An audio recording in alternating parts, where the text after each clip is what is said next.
हमारा नेता कैसा हो, नरेंद्र बाबू जैसा हो। हमारा नेता कैसा हो, नरेंद्र बाबू जैसा हो। नरेंद्र बाबू जिंदाबाद जिंदाबाद जिंदाबाद। नरेंद्र बाबू जिंदाबाद जिंदाबाद जिंदाबाद। नरेंद्र बाबू का जिताना। सुन बहिनी हो, सुन भैया हो, हाथ जोड़ी ले पड़ी ले पैया हो। हाथ जोड़ी ले पड़ी ले पैया हो। सुन बहिनी हो, सुन भैया हो, हाथ जोड़ी ले पड़ी ले पैया हो। फिर से सीएम बनेगा नीतीश, हम सब ने ये ठाना है, ठाना है। खाली तीर का बटन दबाना है, नरेंद्र बाबू को जिताना है। खाली तीर का बटन दबाना है, नरेंद्र बाबू को जिताना है। सीधे तीर का बटन दबाना है।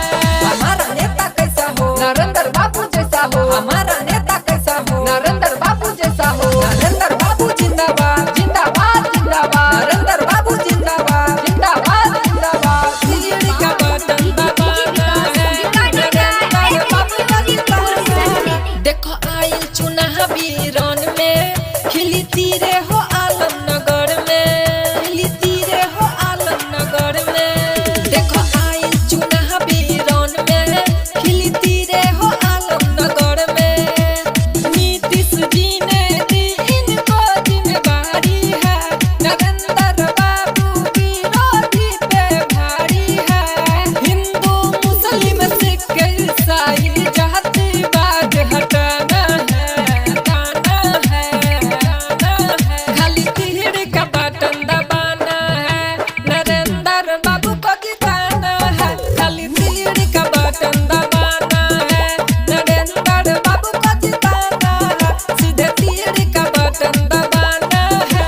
हमारा नेता कैसा हो, नरेंद्र बाबू जैसा हो। हमारा नेता कैसा हो, नरेंद्र बाबू जैसा हो। नरेंद्र बाबू जिंदाबाद जिंदाबाद जिंदाबाद। नरेंद्र बाबू जिंदाबाद जिंदाबाद जिंदाबाद। तीर का बटन दबाना है, नरेंद्र बाबू को जिताना है। अमन राजा के सुनत इनारा है, नरेंद्र बाबू सबका दुलारा है। नरेंद्र बाबू सबका दुलारा है। अमन राजा के सुनत नारा है, नरेंद्र बाबू सबका जो प्यारा है। जो सोचोगे सब कुछ पूरा करेगा, नरेंद्र बाबू दुनिया से भी लड़ेगा। कैसे है हम सब मिलके उनको एहसास दिलाना है, दिलाना है, दिलाना है। खाली तीर का बटन दबाना है, नरेंद्र बाबू को जिताना है। खाली तीर का बटन दबाना है, नरेंद्र बाबू को जिताना है। सीधे तीर का बटन दबाना है।